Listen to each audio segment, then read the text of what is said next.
De vous accueillir ce conseil municipal. Donc voilà, je déclare donc la séance du conseil municipal de ce jour officiellement ouverte. Alors je vais faire l'appel des élus d'abord. Donc Alain Royer présent, Claude Rincé, Présent. Maïté Béragne, Isabelle Rion, Présent. Madame Avaché, Betty Mirmont, Présent. Isabelle Grelot, Présent. Jean-Marc Colomba, Présent. Yvon Leroy, Présent. Michael Mendès, Présent. Gustave Molinard, Présent. Valérie Robert, Présent. Romain Monjard, Présent. Catherine Renaudot, Présent. et Jean Cotalot absent excusé, je donne pouvoir à Claude Rincé.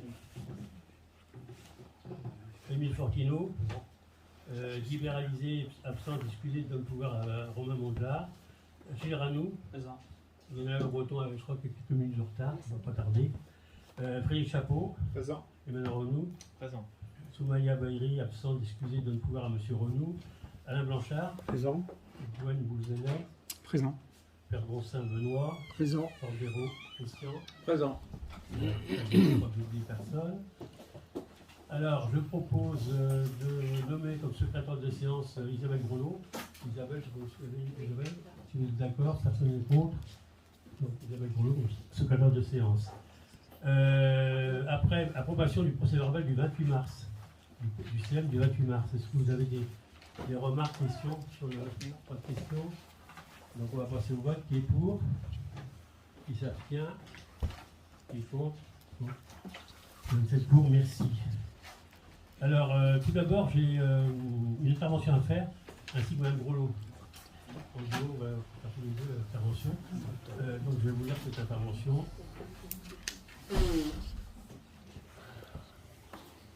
Alors, mesdames, messieurs, je souhaite revenir sur les dénégations de Emmanuel Renou la semaine dernière dans la presse. Il ne s'agit pas, comme le sous-entend Emmanuel Renou, que j'interdise aux élus d'échanger avec les agents municipaux. Chaque élu est en droit de le faire. Il s'agit ici de corruption active et aucunement d'accusation de fantaisisme. Notre dépôt de plainte à l'encontre de M. Renou a été étayé par un témoignage ML et différentes informations relevées par les huissiers lors de l'enquête administrative. Pour mémoire,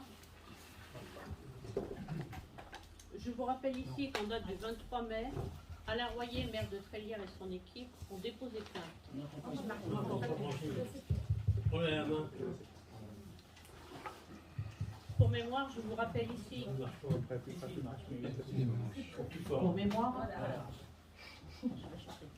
je vous rappelle ici qu'en date du 23 mai, Alain Royer, maire de Trélières et son équipe ont déposé plainte auprès du procureur de la République contre M. Emmanuel Renou pour corruption active d'une personne dépositaire de l'autorité publique chargée d'une mission de service public, fait prévu et réprimé par l'article 433-1 du Code pénal. Au cours d'une enquête administrative engagée par le maire pour donner suite à des accusations de vol au sein des services municipaux, l'agent de police municipale, alors au poste à Trélières, a déclaré solennellement et consigné ses propos dans une lettre qu'il enquêtait depuis plusieurs années et de manière récurrente sur monsieur le maire Alain Royer et ses proches, à la demande du chef de l'opposition, monsieur Emmanuel Renou. Le courrier fait et signé par l'agent concerné est corroboré par une multitude de courriels échangés avec monsieur Renou, dans lesquels le policier municipal revient avec force détail sur un certain nombre de faits erronés et dont la conclusion était orientée pour correspondre aux besoins de M. Renou. Ces échanges de courriels ont été collectés par huissier de justice et réunis dans 2 procès-verbaux des 8 et 18 mars 2022. Il résulte sans aucun doute possible de ces échanges de courriels que M. Renou a soudoyé et influencé le policier municipal en poste pour que celui-ci lui communique un certain nombre d'informations en adéquation avec ses propres objectifs. Alors, force est de constater que vous faites, M. Renou, par vos déclarations à la presse, un pied de nez au Tréliérains qui, comme vous aimez à le rappeler, vous ont fait confiance. En agissant ainsi, vous affichez un mépris éhonté de votre responsabilité d'élu, de votre engagement vous preniez pour un lanceur d'alerte, vous apparaissez désormais comme le héros du vieux film, l'arroseur arrosé, mais ici pas de supputation, pas de déclaration fracassante, juste une accumulation de preuves. Être lanceur d'alerte n'est pas donné à tout le monde. En vous affichant comme tel, vous avez souhaité vous prémunir contre une procédure judiciaire, la protection du lanceur d'alerte.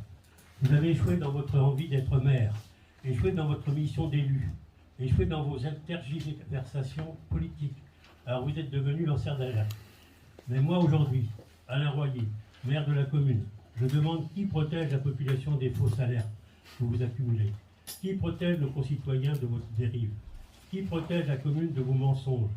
Qui protège nos concitoyens de vos arrangements avec vos ambitions d'élus? Mesdames et messieurs les conseillers de l'opposition, je paraphraserai une des déclarations de M. Renoux, nous disait souvent, sur un ton professoral, si vous étiez au courant, vous êtes tous coupables. Si vous ne l'étiez pas, vous l'êtes désormais, et votre présence en dit long sur votre intégrité. Je vous pose donc la question solennellement ce soir, saviez-vous, cautionniez-vous les agissements de votre chef de groupe? Je peux répondre avant ou pas? Je me permets, comme vous interrogez mes collègues élus, je me permets quand même de répondre avant de leur laisser la parole.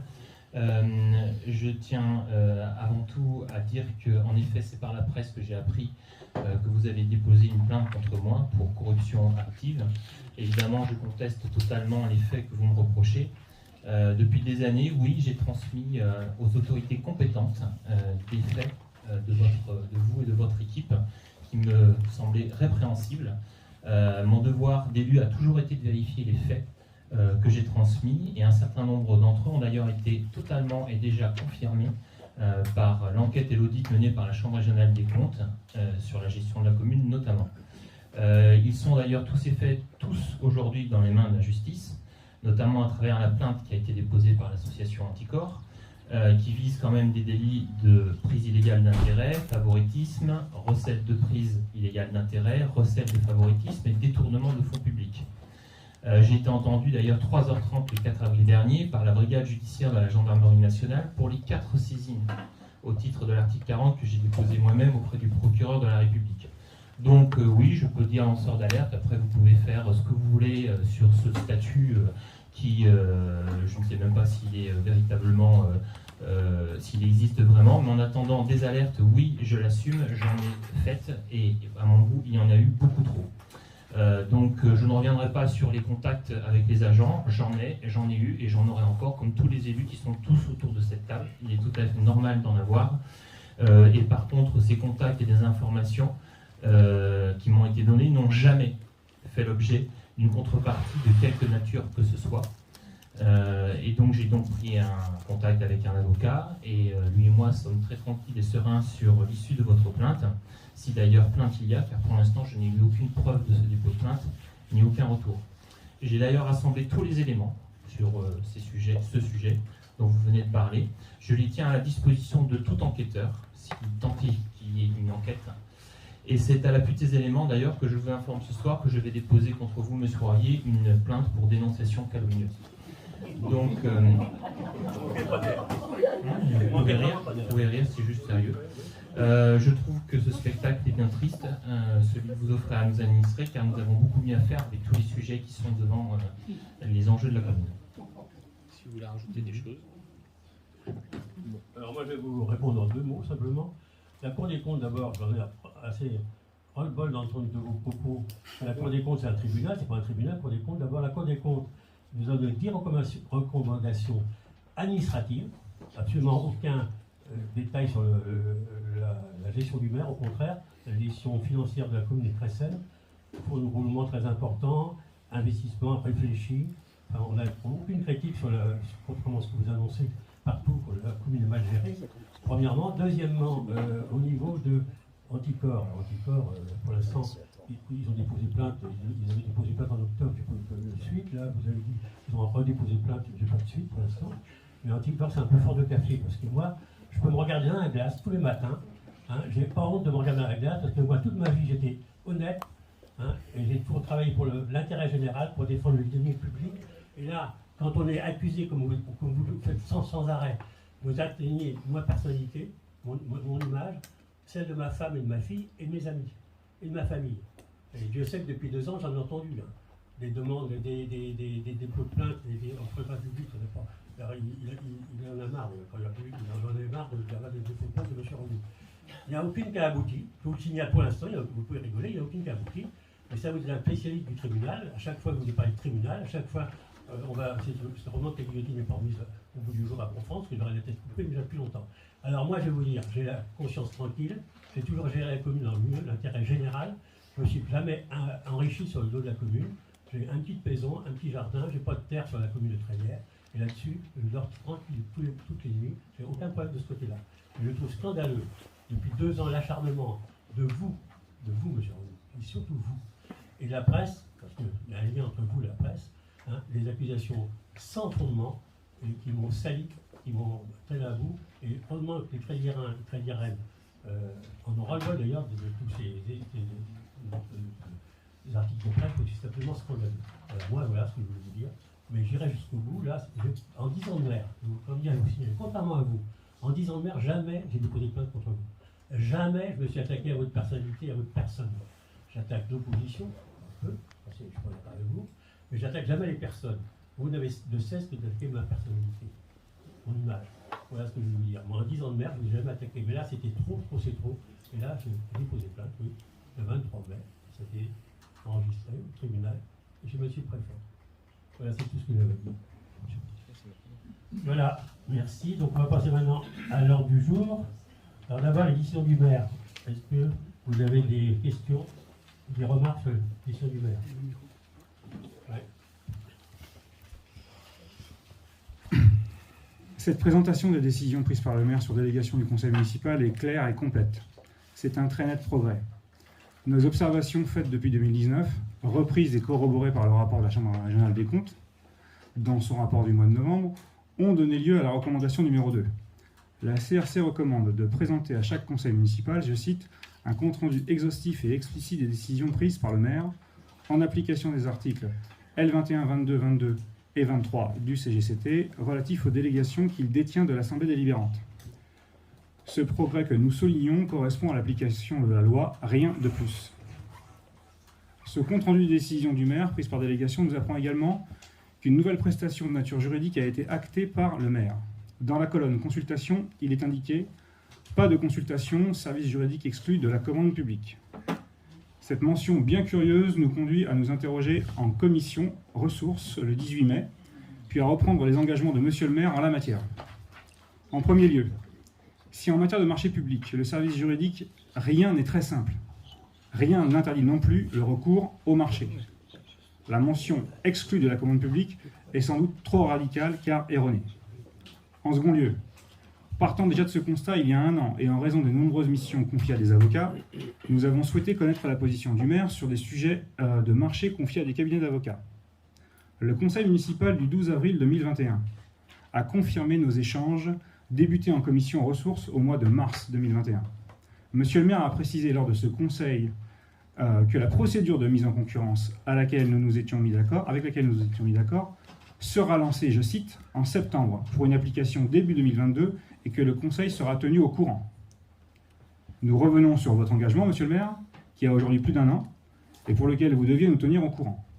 Quand allez-vous mettre cette décision en œuvre? Vous avez répondu à la commission, monsieur Bouzenec, à cette question. Non, pas du tout. Vous aviez une réponse différente avec monsieur le DGS. Vous avez dit 2 choses différentes. Oui. Vous avez dit une chose et monsieur le DGS a dit autre chose. Et en l'occurrence, justement, c'est bien pour cela que je reviens là-dessus. C'est-à-dire que vous avez pris un engagement en conseil municipal, c'est votre parole qui compte. Vous l'avez prise au mois d'avril de l'année dernière, et là en commission, vous dites la même chose, le DGS dit le contraire, et donc le sujet tombe à la flotte.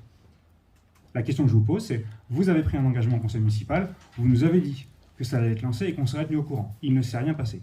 Quid de votre engagement? Vous parlez de quelle date là?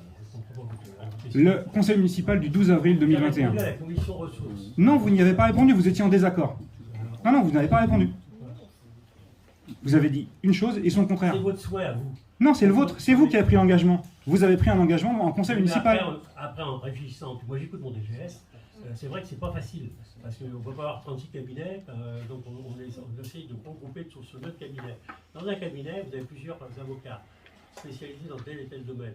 Choisir un cabinet qu'on connaît bien, parce qu'on a déjà travaillé avec eux, ils nous délèguent des avocats en fonction des affaires à traiter. Donc c'est difficile d'avoir 36 cabinets, et si à chaque fois il faut faire un appel d'offres et tout ça, donc je me suis rallié à la position que m'a donnée proposé monsieur le directeur général des services. Donc voilà, donc c'est vrai que j'ai évolué. Ah non, vous avez changé d'avis radicalement.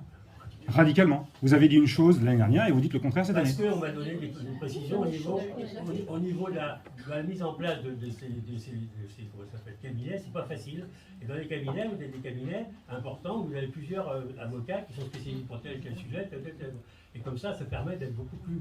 Mais si à chaque fois il faut faire un appel d'offres pour choisir un cabinet. Oui, c'est justement pas le sujet. Le sujet, c'est de choisir de manière pluriannuelle, d'avoir affaire à un seul cabinet d'avocats, mais on passe des marchés pluriannuels. Donc on retient un cabinet ayant toutes les compétences. Le panel dont vous parlez, suivant les besoins, vous avez affaire à un seul cabinet d'avocats, sauf que pour autant, tous les 2 ou 3 ans ou 4 ans, vous relancez l'appel d'offres afin de retenir un cabinet d'avocats qui a toutes les compétences. C'est ça l'idée. C'est justement de ne pas passer des marchés tout le temps. C'est ça l'idée. C'était votre idée. Non, c'était la vôtre aussi. Au début, c'était la mienne, mais j'ai changé d'avis, j'ai évolué, parce qu'on m'a expliqué que c'était plus facile on va pas changer de cabinet tous les ans, tous les 2 ans, tous les 3 ans. C'est tout, j'ai changé d'avis, c'est tout, j'ai le droit de changer d'avis quand même. Donc voilà, et c'est même mon direct, pas dit que c'est pas facile, donc il faut mieux avoir le même cabinet, qui a plusieurs activités dans des fonctions bien précises. Mais c'est exactement pour ça qu'on en avait parlé. C'est exactement pour ça qu'on en avait parlé. C'était pour lancer un appel d'offres qui soit clair et les mettre en concurrence. C'est ce qu'on vous a répondu en commission. Non, en commission. Non. En commission, vous avez dit une chose et son contraire. Je vous rappelle ce qu'a dit monsieur le DGS, qui a une formation aussi de juriste, au même titre que vous, ça, on l'avait bien compris, la commission ressort, que la consultation juridique, il faut bien faire la différence entre le conseil de contentieux et la faisabilité juridique. Au conseil juridique, on avait bien dit qu'on avait la liberté de prendre un cabinet ou pas. Sauf que là, nous travaillons actuellement avec un avocat, avec un cabinet depuis plusieurs années qui est très réactif. On peut le solliciter, dès le lendemain, il est réactif. Contrairement à un cabinet où ça mériterait un délai. C'est la réponse que vous avez déjà apportée en commission ressources. Alors non, en commission ressources, il était dit qu'il était interdit de passer ce genre de marché. Voilà ce qui a été dit au départ, ce qui était faux. Il y a une nuance réelle dans ce que vous venez d'apporter, ce qui est là pour le coup exact.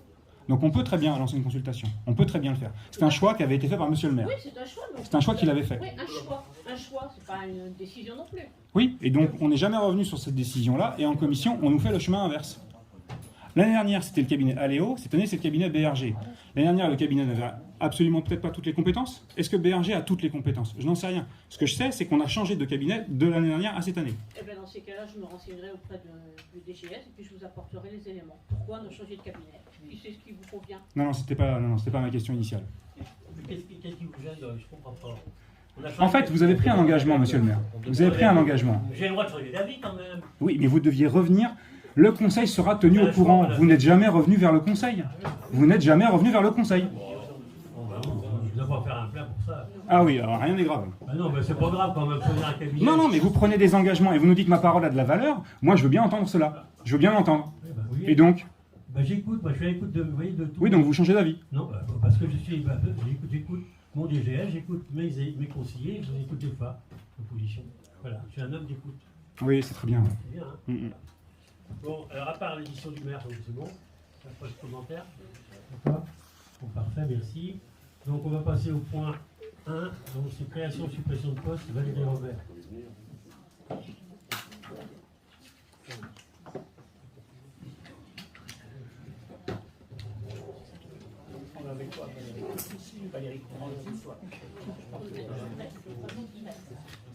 Alors, il s'agit d'avancement de grade et de promotion interne.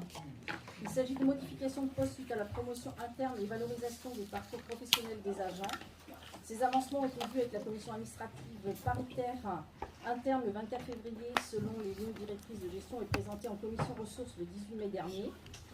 À compter du 1er juillet, dans la filière technique, transformation de 2 postes d'adjoint technique principal 2e classe en 2 postes d'adjoint technique principal 1re classe. Dans la filière administrative, transformation d'un poste d'adjoint administratif principal 2e classe en un poste d'adjoint administratif principal première classe. Dans la filière médico-sociale, transformation de 2 postes d'éducateurs de jeunes enfants en 2 postes d'éducateurs de jeunes enfants de classe exceptionnelle. Transformation d'un poste d'agent spécialisé des écoles maternelles principales deuxième classe en un poste d'ADSEM principal première classe. Le point 2, évolution d'organisation des services. Donc, avec le départ de M. Galliot, nous souhaitons réorganiser la direction des ressources internes et de la modernisation en séparant en plusieurs directions. Il nous faut donc créer une nouvelle direction de l'animation de la ville, regroupant les services médiathèque, culture, sport et vie locale. Ce dossier a été présenté aux agents et en réunion préparatoire avec les représentants du personnel. Il est donc proposé de créer un poste d'attaché dans la filière administrative à compter du 1er juillet. La délibération suivante. Modification au service d'OST. Donc, vu la nécessité de mise en adéquation du grade avec le poste de chargé d'opération voirie et réseau, il est demandé de transformer le poste d'agent de maîtrise principal à temps complet en un poste de technicien principal deuxième classe. Ensuite, au guichet famille, il est nécessaire de remplacer un agent du guichet famille qui va faire valoir ses droits à la retraite. Et vu l'augmentation de travail avec les besoins à assurer, il est donc proposé de modifier un poste d'adjoint administratif principal deuxième classe à temps incomplet en un poste d'adjoint administratif à temps complet. Au multi-accueil, le projet d'extension du multi-accueil visant à faire passer la capacité de 35 à 50 enfants, il est nécessaire d'augmenter le temps de présence de l'infirmière à 24h50 au lieu de 14h.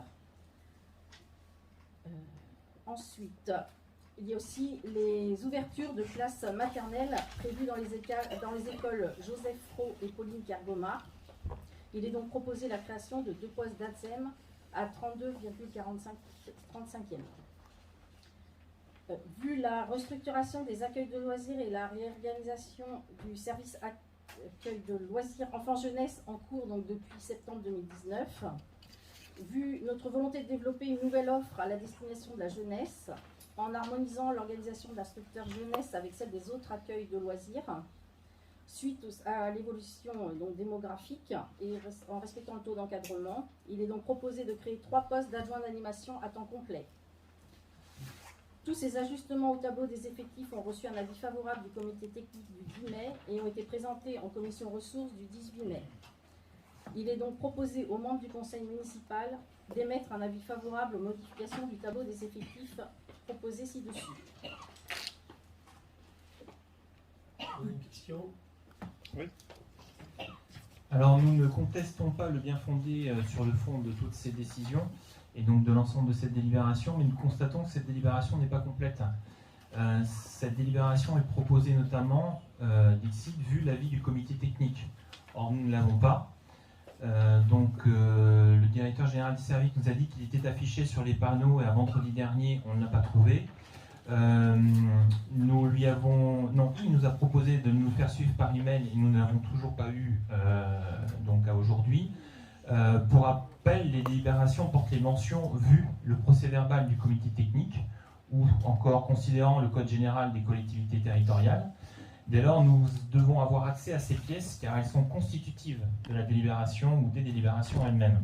Sans ces documents, ces délibérations sont nulles et non avenues, il y a absence de pièces. Donc voilà, on le regrette parce que c'est pas force de vous le demander à l'avance, en amont. La préfecture a adressé au moins 25 signalements de ce type à la commune. La Chambre régionale des comptes a souligné le manque de rigueur des délibérations et l'absence de complétude des dossiers soumis aux élus, notamment ceux en commission. Nous en sommes toujours au même point, nous le regrettons, d'autant plus qu'il nous semble que c'est assez facile de lever cette difficulté dans le travail qu'on a à faire en commun. Je suis d'accord avec vous, mais pour le moment, je n'ai encore pas eu connaissance du compte-rendu du comité technique. Donc c'est pour ça qu'on n'a pas pu vous le transmettre et qu'il ne doit pas être encore affiché. Je l'entends. On peut comprendre qu'il y a des difficultés à établir des documents, sauf que voilà, à partir de ce moment-là, ça crée quand même un dysfonctionnement dans la valeur de la délibération de ce soir. Donc il faut en prendre les conséquences et soit faire acter ces pièces, et notamment ce compte-rendu de comité technique d'une autre façon, ou alors attendre qu'il soit validé pour faire passer la délibérée? J'en prends note.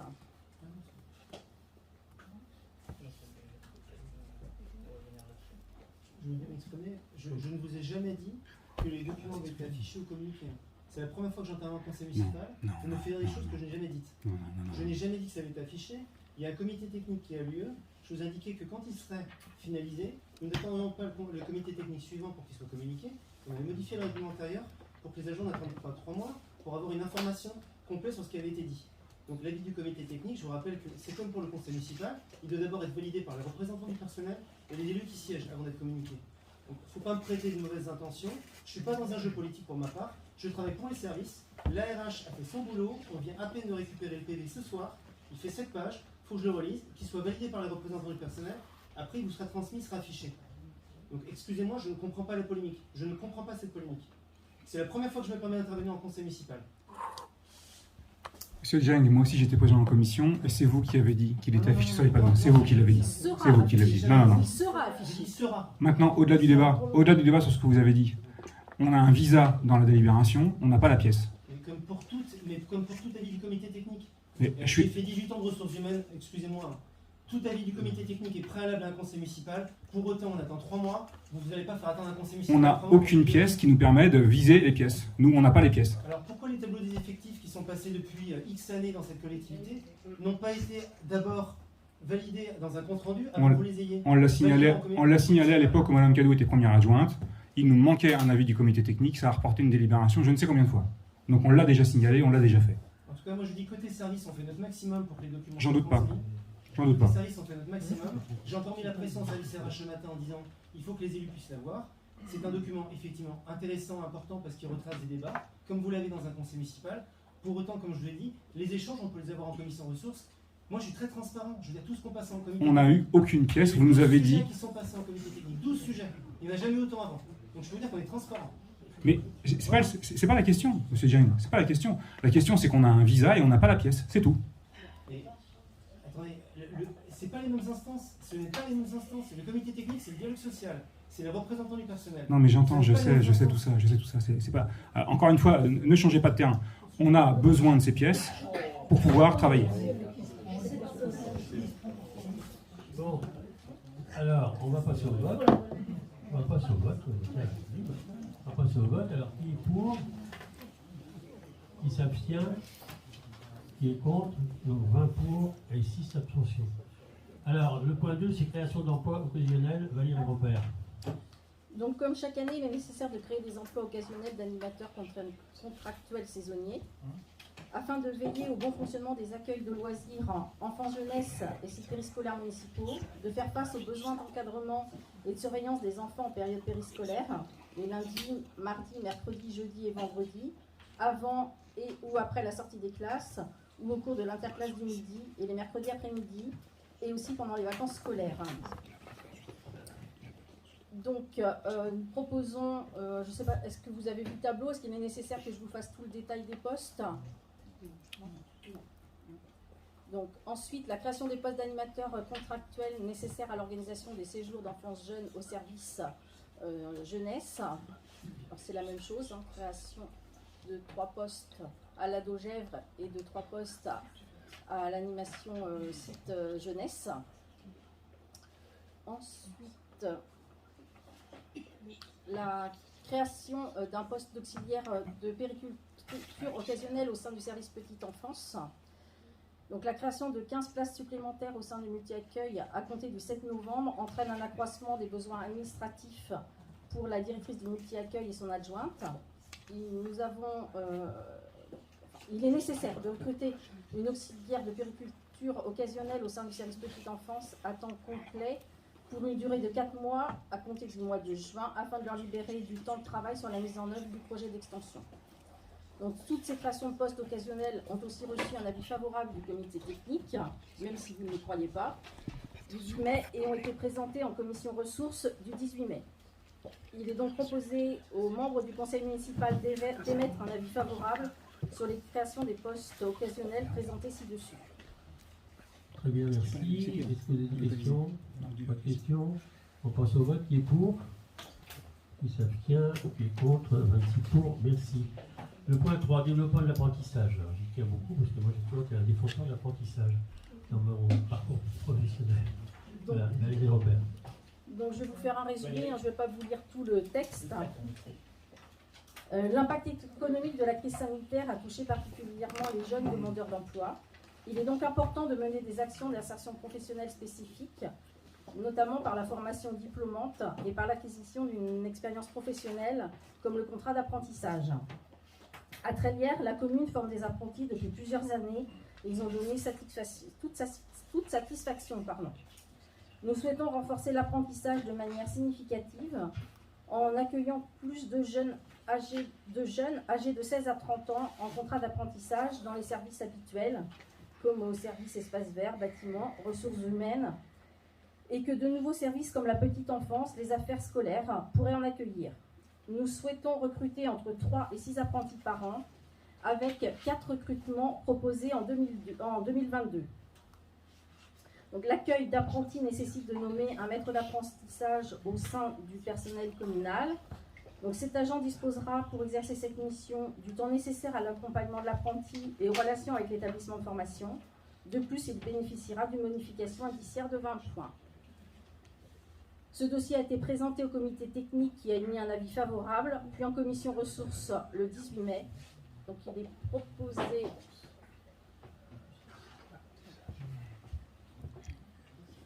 il est proposé aux membres du conseil municipal de décider de développer le recours au contrat d'apprentissage en recrutant entre 3 et 6 apprentis par an, avec 4 recrutements proposés en 2022, de décider que les apprentis pourront être accueillis par tous les services de la commune, de préciser que les crédits correspondants seront inscrits au budget au chapitre 012 et d'autoriser le maire à signer tout document relatif à ce dispositif et notamment les contrats d'apprentissage ainsi que les conventions conclues avec les centres de formation d'apprentis ou établissements scolaires. Très bien, merci. Oui, M. Renaud. Donc nous soutenons, nous aussi, cette volonté de développer l'apprentissage au sein des services de la municipalité, mais nous nous abstiendrons avec la même remarque que sur la première délibération. Bien, merci. Alors on passe au vote. Qui est pour? Qui s'abstient? Qui est contre? Donc 20 pour, 6 abstentions.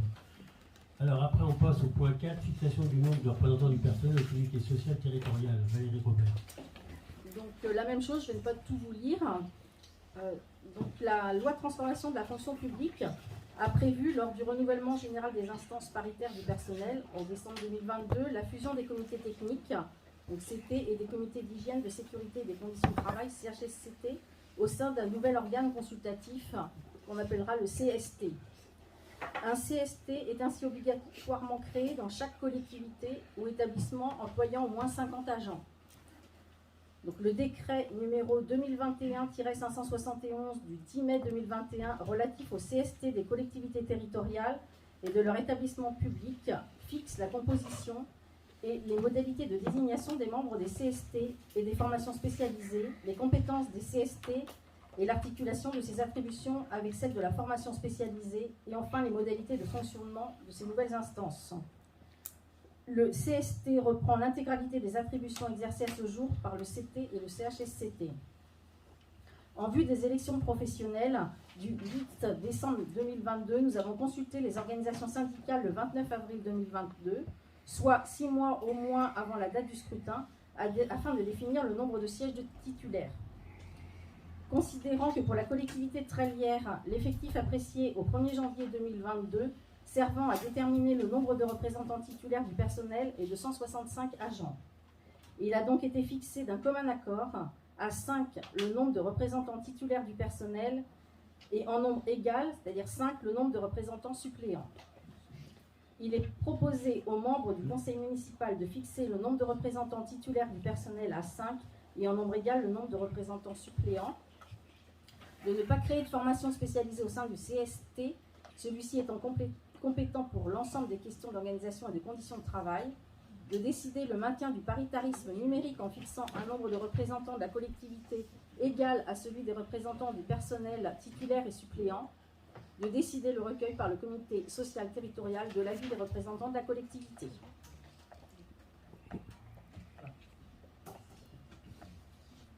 Merci. Est-ce que vous avez des questions? Non, pas de questions. Juste la même remarque. On s'abstiendra sur cette délibération, toujours pour la même raison, d'autant plus que cette délibération concerne encore plus et directement le comité technique. Ceci a été travaillé avec les organisations syndicales le 29 avril, comme je vous l'ai précisé. On entend. Et avis favorable du comité. Très bien. Alors on passe au vote. Qui est pour? Qui s'abstient? Qui est contre? Donc 20 pour, 6 abstentions. Merci. Alors après, c'est le point 5, modalité d'utilisation des véhicules municipaux. Valérie Robert. Donc, la commune dispose d'un parc automobile mis à disposition des élus et agents municipaux pour l'exercice de leur mission. La rationalisation de la gestion du parc, la responsabilité de la commune et les impératifs de transparence imposent que les agents et élus soient informés des conditions relatives à son utilisation par la mise en place d'un règlement. Chaque année, la collectivité doit délibérer sur la liste des emplois ouvrant droit à l'utilisation d'un véhicule de service ou de fonction, ainsi que les possibilités de remisage en raison notamment des contraintes liées à l'exercice de ces emplois. Il importe d'établir une distinction entre véhicule de service et véhicule de fonction.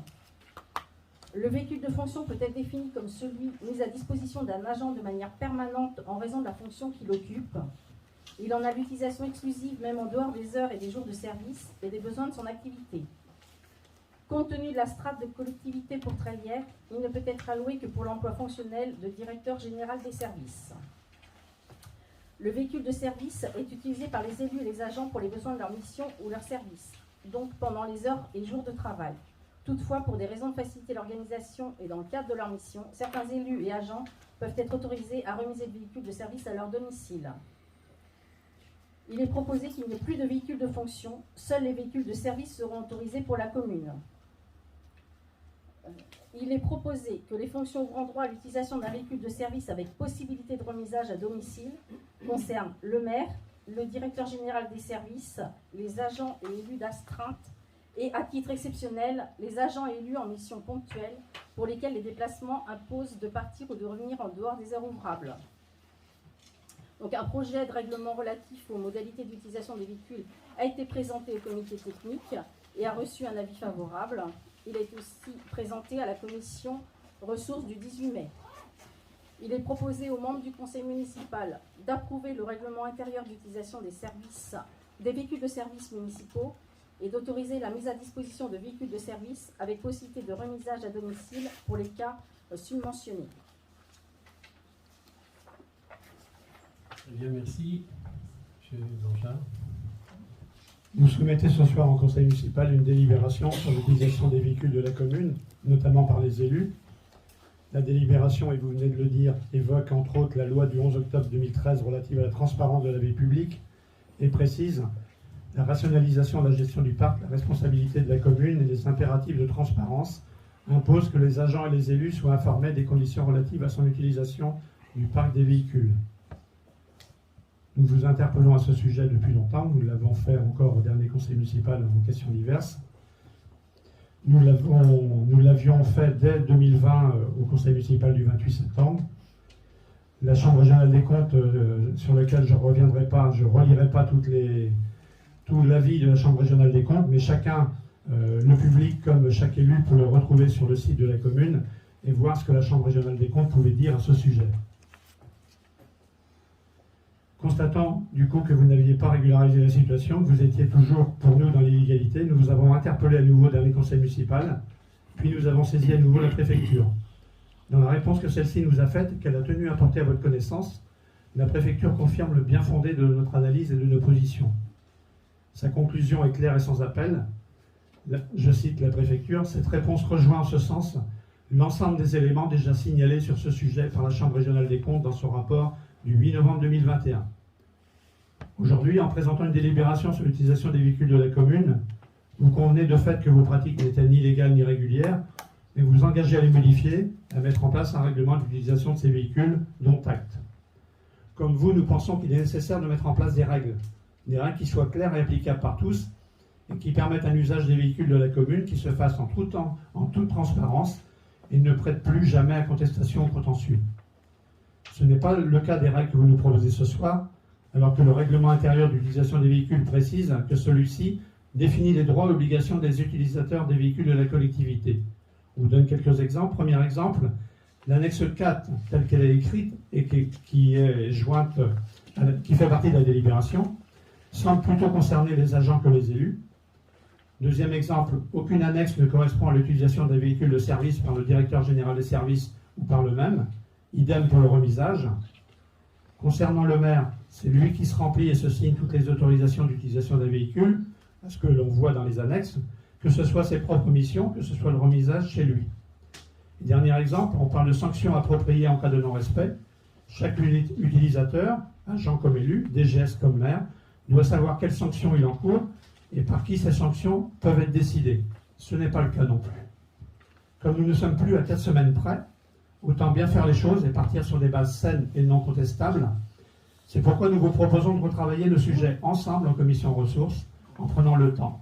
Pour cela, ce soir, décidons de reporter cette délibération du conseil municipal au mois de juillet, de traiter tous les points à la prochaine commission et de nous mettre d'accord sur le contenu de la délibération et de l'ensemble de ses annexes pour adopter cette délibération celle de juillet et ne plus avoir à revenir sur l'utilisation des véhicules. Si je peux me permettre, nous avons vu le règlement lors de la commission. Nous avions corrigé des choses ensemble et rien d'autre n'était remonté. Donc, et c'est ce soir que vous nous faites toutes ces remarques. Alors Robert, vous admettrez qu'en commission, quand on découvre les documents, qu'on ne les a pas sur place, qu'on puisse après faire notre travail d'élu, de préparation du conseil municipal, et à la lecture et à l'étude par tous les élus de l'ensemble de la délibération et de ses annexes, qu'on puisse constater qu'il y a des annexes qui ne répondent pas à l'utilisation par tout le monde. Donc il en va de l'intérêt de tout le monde, puisqu'on parlait de conflits ou de différentes interprétations et de solliciter, comme on le fait régulièrement, la préfecture. Il convient qu'on mette des règles qui ne soient pas discutables et qui soient applicables, quelle que soit l'utilisation des véhicules. Le premier élément sur la transparence, c'est ce qu'on demande, c'est une transparence totale par rapport à ça, et que chaque utilisateur soit aussi garanti que son utilisation ne va pas lui être reprochée. Sauf erreur de ma part, vous avez eu les documents en amont de la commission et vous auriez pu les regarder et nous en faire part lors de la commission. Vous avez raison, on les a eu en amont de la commission, ce qui n'empêche pas de travailler le conseil municipal aussi, à tous les 6. Et donc on était 2 en commission, et on n'a pas travaillé à 6 pour la commission. Vous êtes d'accord avec moi? On ne travaille pas tous en commission. Donc on a retravaillé ensuite. Encore une fois, vous coupez les choix en 4. Je vais vous répondre. D'abord, il n'y aura pas de... On va voter ce soir, on va pas faire une deuxième nouvelle délibération. Premièrement. Deuxième chose, je voudrais vous dire 2 choses. Moi, je ne connais pas tout, je suis maire, je ne connais pas tous les problèmes administratifs. Je déplore que mon ancienne DGS avait bien fait voter une voiture de fonction pour elle, mais elle avait oublié qu'il fallait faire aussi, comme vous le soulignez bien, un règlement sur les voitures de service. Et comme par hasard, elle ne m'a jamais dit qu'il fallait faire un règlement sur les voitures de service. Par contre, elle s'était fait voter une délibération pour une voiture de fonction. Mais donc c'était une erreur. Monsieur Jean, quand il est arrivé, la première chose qu'il m'a dit, monsieur le maire, les voitures, il faut qu'on fasse un règlement, ça c'est normal, il n'y a pas de règlement chez vous, c'est le grand foutoir, il faut organiser tout ça. Donc on a mis ça en place, bien évident qu'on ne mettra pas la nouvelle livre en juillet, ça sera comme c'est présenté là. Et comme dit Mme Robert, quand c'est en commission, vous ne faites pas de remarques, c'est toujours au conseil municipal que vous en faites. Et ça a été en plus de ça approuvé et par le personnel, les représentants du personnel. Alors je vois pas où est le problème. Alors il faut arrêter de couper les choix en 4. Donc on va passer au vote. Voilà. Alors qui est pour? Qui s'abstient? Et qui est contre? Donc 20 pour, 6 contre. Merci. Alors après nous passerons à la... Pardon. Non, il y a à pouvoir. Il y a à pouvoir. Il y a à pouvoir. Oui, pourquoi vous dites ça? Non, c'est bon. C'est 6. J'ai raison. C'est 20 plus 6. Parce que donc maintenant, alors, c'est donc on passe à l'autre point, attribution des subventions à la table. La table, je vous rappelle, c'est très lié à l'association Agents Festifs 2023. Isabelle Grelot. Créée en 2012, la table a pour vocation de proposer des prestations sportives, culturelles et de loisirs aux agents de la collectivité. Son objet social est ainsi défini. Premièrement, favoriser la cohésion et la communication entre les agents de la ville à travers des activités, des animations et des sorties. Deuxièmement, susciter et soutenir toute initiative culturelle et sportive tendant au développement moral, intellectuel ou physique du personnel. Troisièmement, permettre aux agents et à leurs familles d'accéder à des activités culturelles, sportives et de loisirs à tarifs préférentiels. Et enfin, quatrièmement, organiser une manifestation de Noël à destination de tous les agents. 2 niveaux de prestations existent.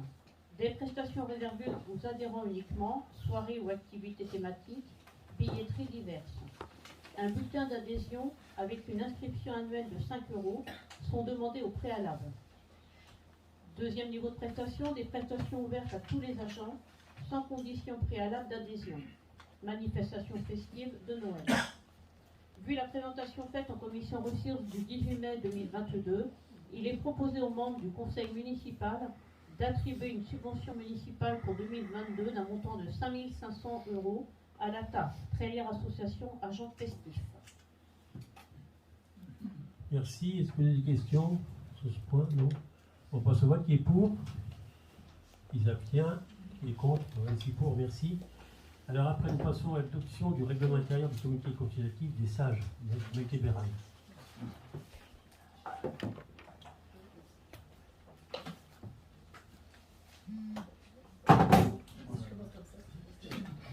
Prends-le dans ta main. Par délibération numéro 2021-11-233 en date du 8 novembre 2022, le conseil municipal a décidé de créer un comité consultatif des sages.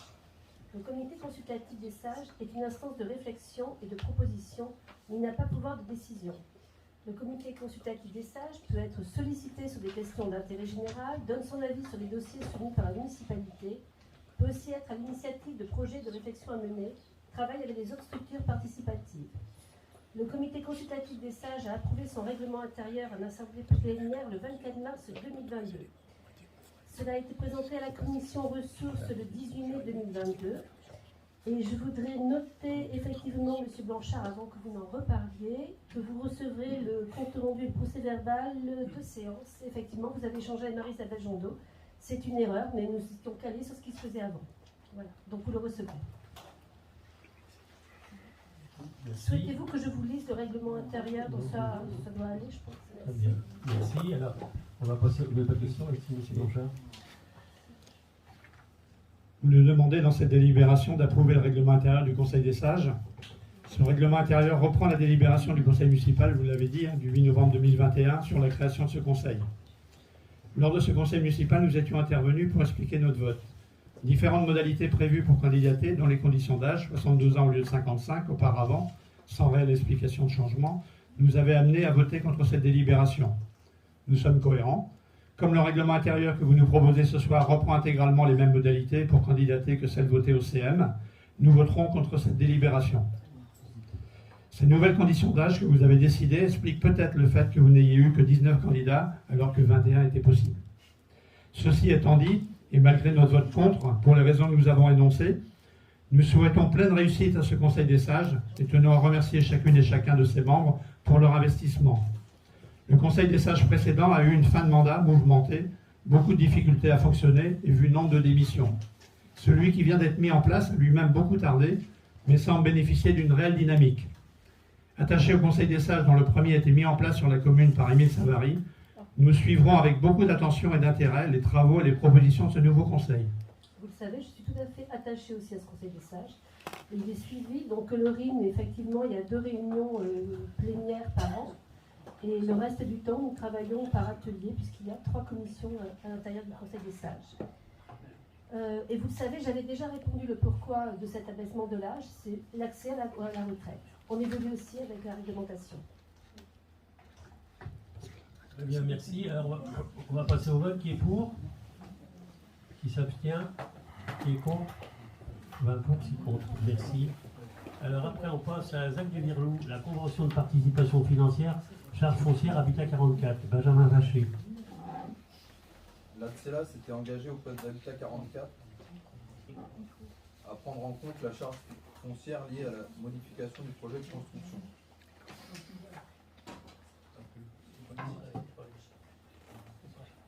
Afin de procéder à cette prise en charge financière, il convient de signer une convention de participation financière. La convention concerne la prise en charge d'une partie de la charge foncière par la commune de Trélière au profit du projet de construction d'Habitat 44 de 12 logements sociaux sur la ZAC de Virly. Elle vise à régulariser le prix d'acquisition du terrain par Habitat 44 auprès de la commune de Trélières à la suite de la reconfiguration du projet initial de construction sur la ZAC de Virly. Les modalités de calcul du montant dû par la commune à Habitat 44 sont les suivantes. Prix initial d'acquisition du foncier, 1933 mètres chaunes fois 55 mètres carrés chaunes, soit 106 000 € 315. Prix plafond d'acquisition des terrains fixé en 2019, 60 € le mètre carré. Prix d'acquisition nouvelle surface de plancher, après la reconfiguration du projet, 977,26 mètres carrés fois 60 € le mètre carré, soit 58 635,60. Montant dû par la commune de Trélières à Habitat 44, 106 315 moins 58 635,60, soit 47 679. La participation financière accordée par la commune de Trélières à Habitat 44 s'élève à 47 679 €. Il est proposé aux membres du conseil municipal d'autoriser Monsieur le maire à signer la convention de participation financière ci-jointe relative à la charge foncière d'Habitat 44, d'autoriser Monsieur le maire à procéder au paiement de la somme des 47 679 auprès d'Habitat 44.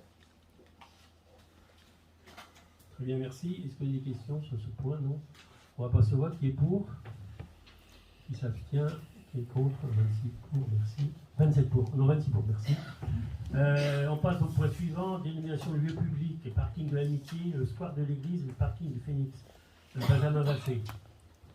Afin de permettre une accessibilité de tous les usagers vers les espaces de stationnement et les espaces publics, il est proposé de dénommer les lieux publics suivants.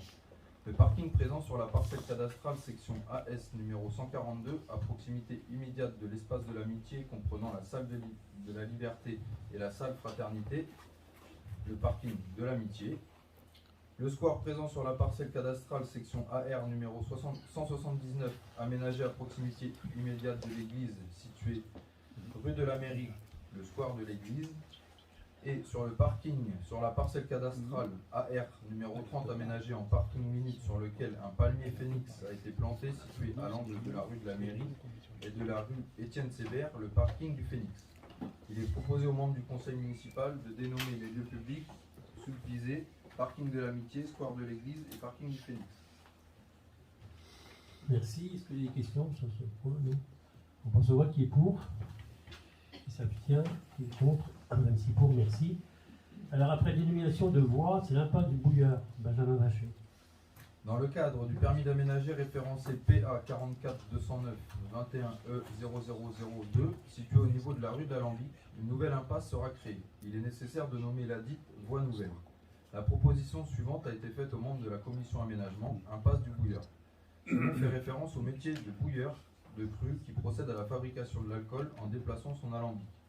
Il est proposé aux membres du conseil municipal de dénommer la rue du permis d'aménager PA 44 209 21 E 002, impasse du Bouillard. Très bien, merci. Il n'y a pas de questions. On passe au vote. Qui est pour? Qui s'abstient? Qui est contre? 26 pour, merci. Alors après dénomination de voie, impasse du Pré des Rouches, Benjamin Vacher. Dans le cadre du permis d'aménager référencé PA 44 209 21 E 0004, situé au niveau de la rue de la Baclay, une nouvelle impasse sera créée. Il est nécessaire de nommer la dite voie nouvelle. La proposition suivante a été faite aux membres de la commission aménagement, impasse du Pré des Rouches. Ce nom fait référence aux plantes poussant dans des lieux humides et marécageux comme les roseaux. Il est proposé aux membres du conseil municipal de dénommer la rue du permis d'aménager PA 44 21 E 004, impasse du Pré des Rouches. Merci. Pas de questions. On passe au vote. Qui est pour?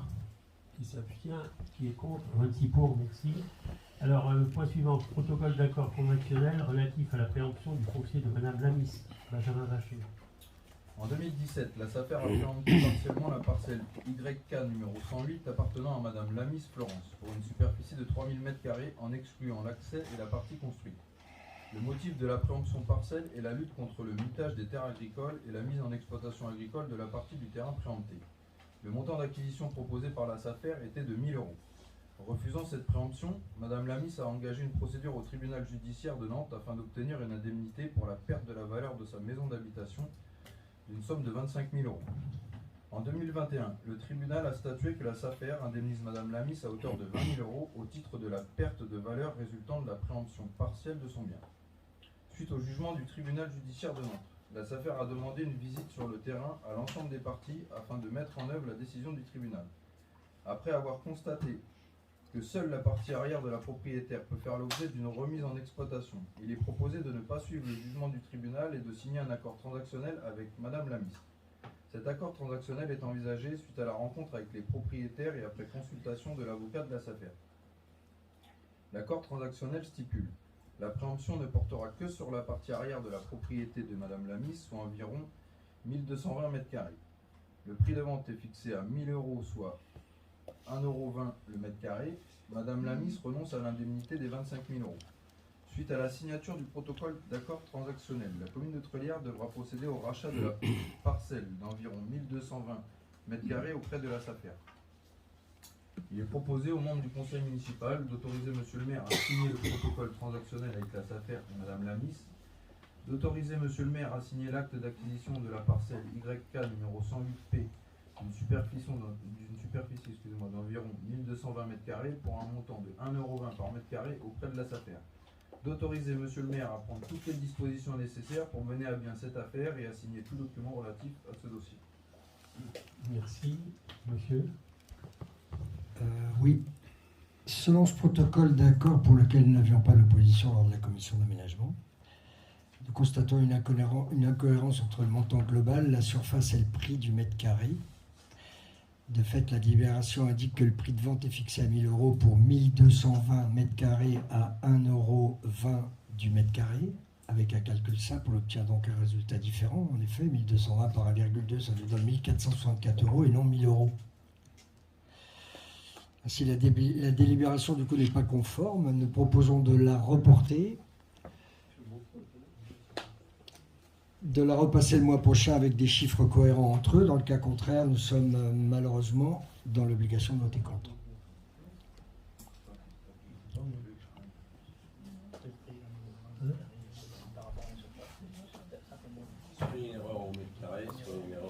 C'est ça, oui, il y a juste un truc qui colle pas, quoi. Moi, je pense qu'il y a une erreur sur le document parce que j'en ai reparlé encore tout à l'heure avec Mme Coiffard et multiplier tout simplement la surface par 1,20 € au mètre carré. On en avait déjà parlé lors de la commission, d'ailleurs.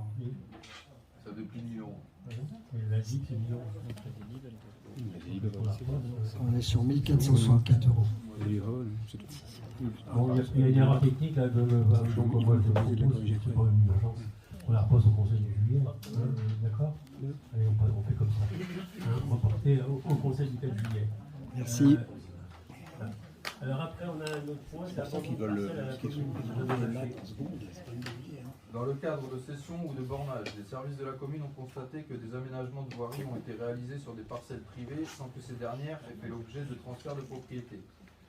Soucieux de ne pas mettre les nouveaux propriétaires dans une situation compliquée en cas d'accident ou de dommages sur la voie, il est systématiquement demandé aux propriétaires d'abandonner leur terrain dans le domaine communal. Suite à cela, la commune a reçu les déclarations d'abandon de terrain à la commune pour les parcelles suivantes. Je vais peut-être vous lire juste les propriétaires ou je reprends tout le détail. Alors les propriétaires, donc la voie rue Étienne Sébert, M. Saquet Marcel et Mme Saquet Ghislaine, voie rue de la Baclay, Madame Elias Lynn, rue de la Poste de Gèvres, M. Lerat Olivier, rue de la Levée des Dons, Noël Bailly, voie le Clos David, M. Bruno Durand, à la Traverse de Chavagne, Madame Leveneur Marie-Paul, et rue de la Chée d'Orgère, indivision Rincé. Il est proposé aux membres du conseil municipal de procéder au classement dans le domaine public routier communal des parcelles cadastrées AR numéro 162, ZT numéro 65, AO numéro 82, AE numéro 140, AE numéro 205, AE numéro 1452 et YI numéro 280. D'autoriser Monsieur le maire à prendre toutes les dispositions nécessaires pour mener à bien cette affaire et à signer tous les documents relatifs à ce dossier. Très bien. Est-ce qu'il y a des questions? Cette question. Donc qui est pour? Qui s'abstient? Qui est contre? 26 pour, merci. Le point maintenant, réorganisation des accueils enfants-jeunesse. Maïté Braille. Alors, depuis 2019, en destination du public enfants-jeunesse nécessite d'être réinterrogé afin de répondre aux nouveaux besoins. Pour mémoire, aujourd'hui, nous accueillons de façon par âge, par tranche d'âge. En gros, je rappelle que sur Picoty, nous accueillons l'ensemble des maternelles. C'est Pauline Kergomar. Sur Joseph Roux, nous accueillons Je Fabule avec les CP, CE1, CE2. Et sur Alexandre Vincent, nous accueillons les aventuriers avec les CM1, CM2. Ça fonctionne les mercredis après-midi et les vacances. Et pour Sainte-Thérèse, nous avons une gestion autonome les mercredis matins. Ceci étant, nous avons donc observé qu'effectivement, sur Picoty, nous avons 80 places les mercredis et les vacances pour 487 élèves possibles. Sur Je Fabule, nous avons 70 places les mercredis, 72 en vacances pour 542 élèves. Et pour les aventuriers, nous avons 42 places les mercredis et 36 en vacances pour 349 élèves, ce qui couvre à peu près 12 à 16% des besoins que nous avons.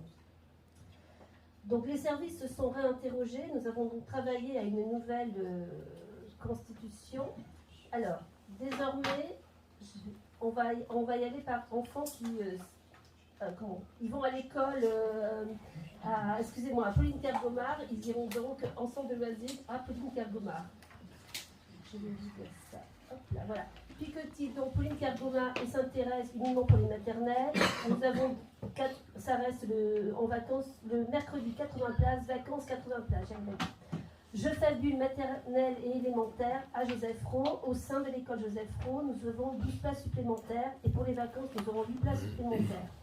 Pour les aventuriers, ça accueillera le public uniquement élémentaire. Nous aurons les élèves de Alexandre Vincent et de Sainte-Thérèse qui seront donc accueillis à l'école Alexandre Vincent. 84 places pour le mercredi, soit 42 places supplémentaires, et 84 places pour les vacances, soit 48 places supplémentaires. De même, suite à la fermeture du service animation jeunesse en 2017 et par là du local jeunesse, il avait été décidé en 2019 de réorganiser l'animation jeunesse selon 2 formats. Un accueil destiné aux 11-14 au sein de la Dogève et une offre de loisirs intitulée Saison jeunesse destinée aux 14-17, faite de sorties durant les temps scolaires et les séjours de vacances. Confrontés à l'expression d'une grande demande de jeunes et de leurs familles, nous avons proposé pour les plus de 14 ans un accueil jeune dans la continuité de ce qui était proposé à la Dogève. Une expérimentation vous avait été présentée et a été amorcée en septembre 2021 et poursuivie jusqu'en février 2022, afin de définir le format d'animation adapté aux nouveaux besoins de la population. Pour les 11-13 ans, nous avons donc en temps scolaire un accueil gratuit sans inscription le mercredi de 11h à 18h et le vendredi de 16h à 18h. Nous avons également des interventions dans les collèges le mardi et le jeudi midi, des animations payantes sur le taux d'effort sur inscription le vendredi de 18h à 21h, voire 22h selon les animations. Durant les vacances, nous avons une ouverture du lundi au vendredi de 10h à 18h sur inscription et selon le programme d'activité. Pour les 14-17 ans, en temps scolaire, nous avons un accueil libre, gratuit, sans inscription, de mercredi de 14h à 18h et de samedi de 14h à 18h. Nous avons des interventions dans les collèges le jeudi midi et des animations payantes au taux d'effort sur inscription le vendredi de 18h à 21h ou 22h. Pendant les vacances, du lundi au vendredi de 14h à 18h, un accueil libre ou des activités et des possibilités de sortie en soirée. Voilà donc l'évolution de notre service. Est-ce que vous avez des questions ?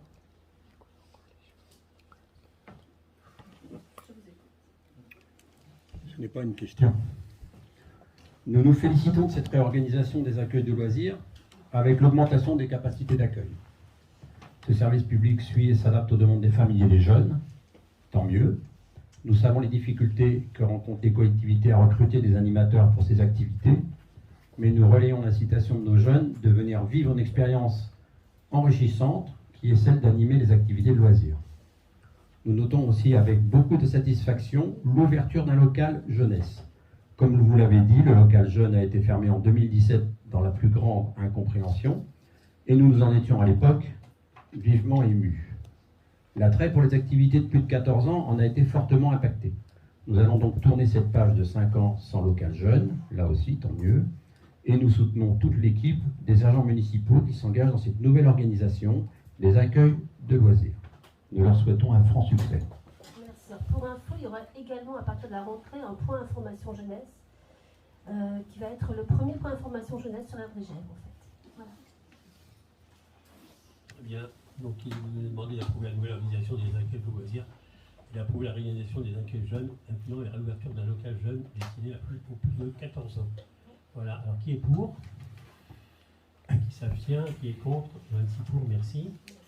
Alors, j'en ai terminé pour l'ordre du jour. Il y a une question diverse, je pense, qui a été présentée par M.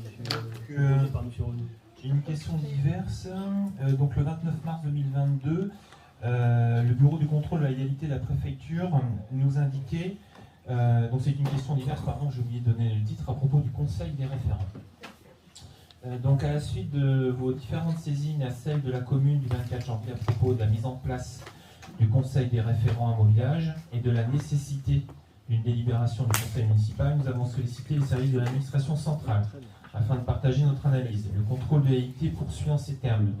Il ressort de cette concertation que d'une part, ces référents et l'instance de participation citoyenne peuvent librement être mis en place par les communes, sur le fondement de l'article L2141.1, mais donc l'administration ajoutait également immédiatement que d'autre part, une délibération du conseil municipal apparaît juridiquement nécessaire.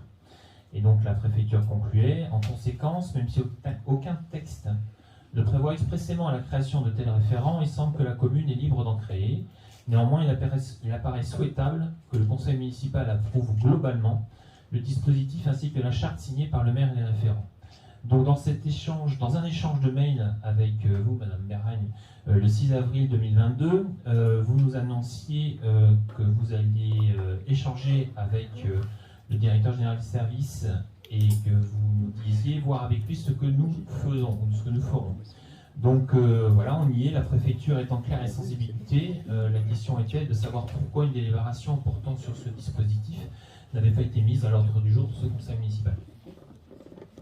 Alors tout à fait, effectivement. Une nouvelle fois, je redis ici que les référents ne sont en aucun cas une assemblée ou un comité consultatif. Au sens de l'article L2143.2 du CGCT, un comité consultatif est chargé de formuler des avis sur certains points examinés ultérieurement par le conseil municipal. En l'espace, les référents villages font simplement office de tête de réseau, comme on peut le voir sur les dispositifs voisins vigilants dans le domaine de la tranquillité publique. Ils ne peuvent ni saisir le conseil, ni s'autosaisir. Mais surtout, la collectivité ne s'impose pas de les solliciter en amont d'une délibération municipale.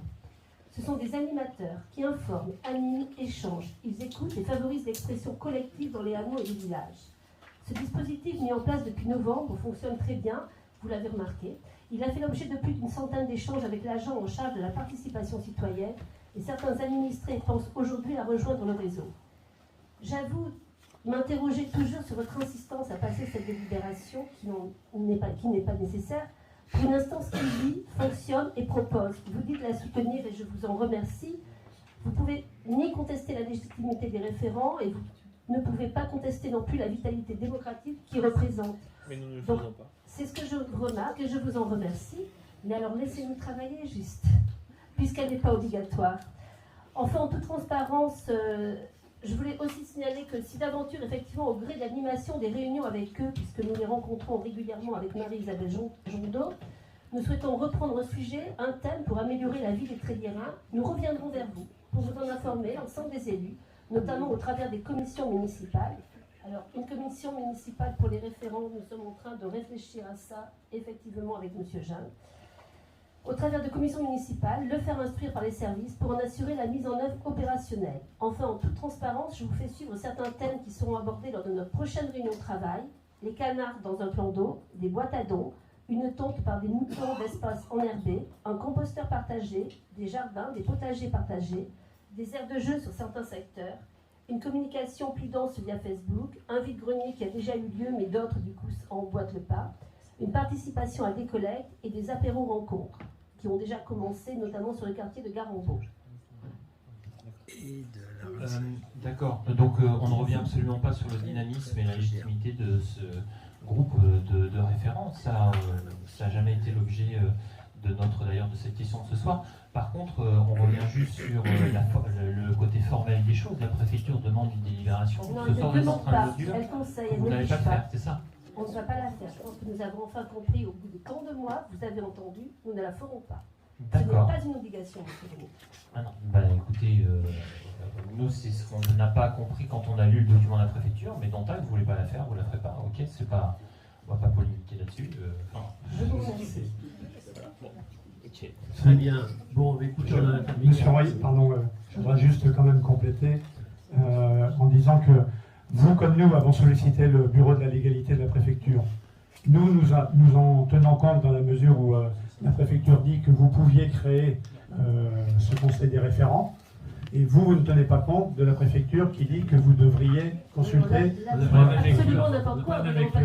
À aucun moment, il est dit que nous sommes obligés de le passer au conseil municipal. C'est tout. Alors après, vous pouvez espérer, rêver, vouloir ce que vous voulez, mais c'est un fait. Ce n'est pas obligé. Madame Béral, respectez un peu nos positions. Je vous respecte largement. Ça fait des mois que vous nous mettez sur ce sujet-là, des mois qu'on vous répond la même chose. Ce n'est pas parce que vous n'entendez pas la bonne réponse que vous n'avez pas eu la réponse. Très bien. Voilà. Bon, alors, deux petites informations avant de clôturer ce conseil. D'abord, je vous rappelle, il y a des élections, hein, vous avez vu, ce dimanche, le 12 et le 19. Donc les bureaux, tout le monde a reçu les compositions de bureau. Je crois que Sophie est envoyé à tout le monde. Et deuxième chose, il y a donc des festivités. Il y a l'inauguration de la nouvelle place de la République le 21 juin qui va se faire en même temps qu'on fêtera la fête de la musique. Le 21 juin, j'espère qu'on aura du beau temps. Donc je vous invite à venir. Voilà, et puis voilà, c'est tout. Et puis je voulais vous dire aussi que le prochain conseil municipal aura lieu le 4 juillet. Alors, principalement, il y a plusieurs points à l'ordre du jour, mais le principal point à l'ordre du jour, ça va être le projet du nouveau groupe scolaire. Donc ça va être important, ça va être une question importante qui va être débattue au conseil municipal du 4 juillet. Donc voilà, le conseil communautaire, monsieur le président, c'est le 29 juin. Voilà, c'est tout, j'en ai terminé. Eh bien écoutez, je vous souhaite à toutes et à tous une très bonne fin de soirée. Et merci à tous et nous pouvons également très nombreux ce soir. Merci.